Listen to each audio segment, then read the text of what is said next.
When I moved back to my small hometown, we've got about 17,000 people here, and I quickly realized that one of the biggest problems for small businesses is feeling like people are finding them. A lot of small towns don't have the same resources, the same time, like, not that any business owners really have time, but I think that in these communities, the digital skill set or feeling like they know how, feeling like they're techie enough to do some of these things can feel really overwhelming, even more so than in the online business world that I came from before. So I have, in the last year and a half, helped a lot of small downtown businesses be more visible and have more robust websites that function better for them. So we're going to talk about some of the mistakes I've seen and some of the ways that you can fix it so easily. Like, even if you just check off a couple things on this list today, you're going to be winning. So the first thing is you have a secret location. So obviously, people in town know where you're from, but does your website say best plumber around, or does it say best plumber in name my city? Does it say what regions you serve? Make sure that your website explicitly says who you serve, where you serve them, and when you serve them. Another thing is you are not utilizing your Google business profile. That is huge real estate.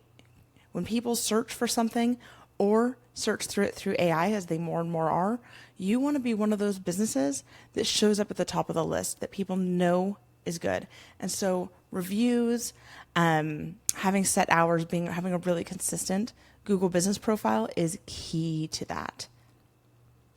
You want to make sure it's claimed, you have photos, good reviews, all those things going, your hours, all those. Speaking of which, then you want to make sure that your hours, phone number, email, everything matches exactly on your website, your Google business profile, your Facebook page, everything. Make sure they all are identical. That's a huge thing that a lot of times you'll grab it and update your hours in one and forget somewhere else. And that causes that misinformation, and that disconnect causes Google to not trust you as much and move you down the list. The other thing I see quite a lot in this SEO area, which is kind of the last one specific around this, is really thin website content. So if you've only slapped a few words on the page and think that that's enough for Google to read your website and know what you do, you're wrong.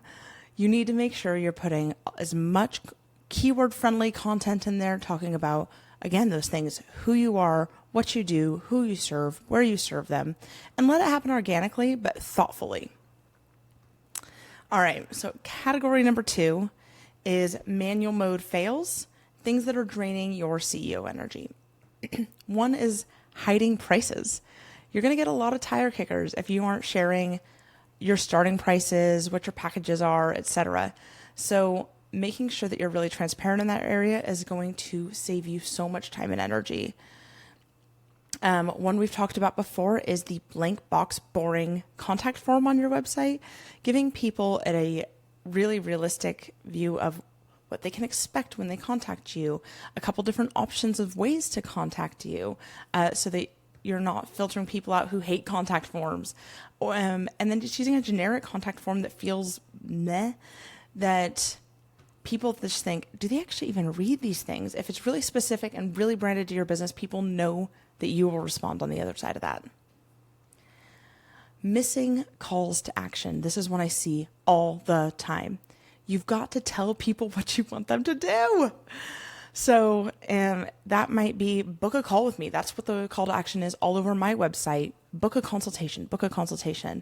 I'm building a website right now for an embroidery and like apparel company, and they do custom apparel. And their call to action is get a quote all over their website. And we phrase it different ways, and but it's the same idea, and it takes them to the same page with the same contact options, the same quote form. Make sure you're asking, and you're asking a lot. Whatever it is, make sure it's everywhere, because people won't check out every page of your website. They probably might not even check one full page of your website, and you want to make sure that that option is really clear for them. Social proof is another missing piece for a lot of people. That same website I'm doing right now, this is a 25-year-old business. This is a website overhaul on a new platform for them. And one of the things that they didn't have on their website before is reviews or logos from brands they work with. They work with some of the coolest and biggest brands in our community, and they're not telling anyone about it really. And so getting that social proof that they're good at what they do, that they're trusted by the people around them is key. It's going to be so good. For that, by the way, we're using a plugin that pulls in all their reviews from Facebook, from Google, Yelp, all of them. So they're all in one place. So even if they only have a couple in one place, it looks really impactful on their website. Another one I see a lot is inconsistent branding.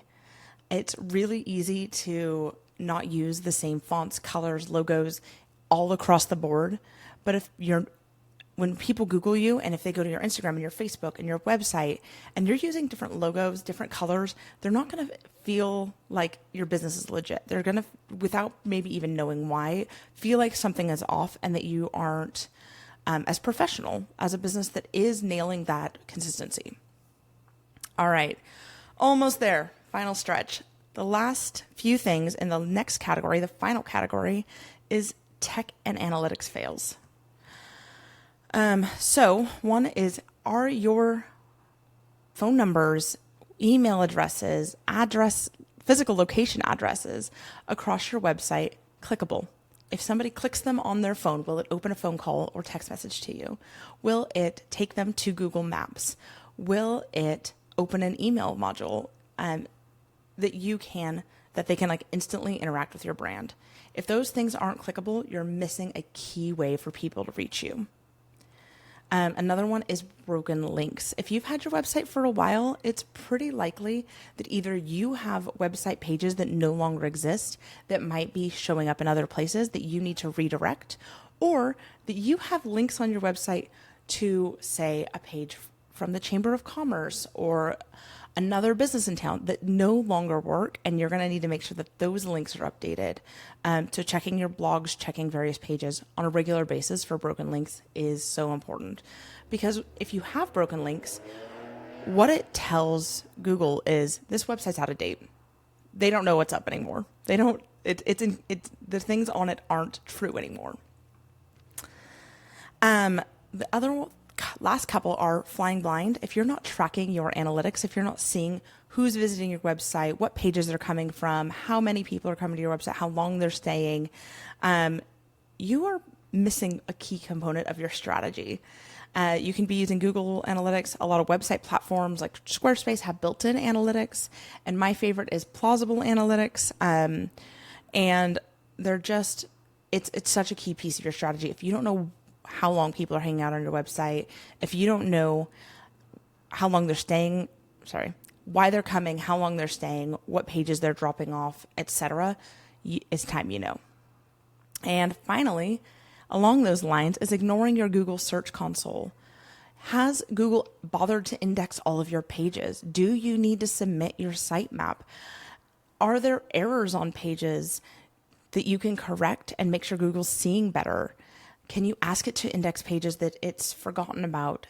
It's so important to spend some time on this on a regular basis.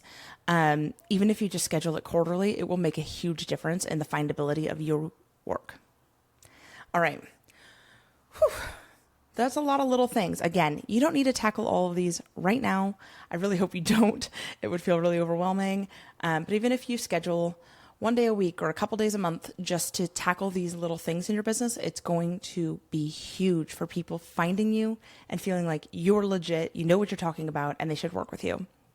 Now, if you just watched this and realized that there are a lot of these things you're not kind of nailing, I have a checklist for you. I've created a really good resource. It's called the Hometown Business Health Check, and I will drop a link in the description. And it is a detailed checklist that you can take and say, oh, I've done that. Oh, I need to do this, and give yourself a score about how your business is performing, if it's visible online, and stop guessing. Get your digital house in order. All right. Check that out in the description. Stay capable, stay calibrated. I'll see you next time.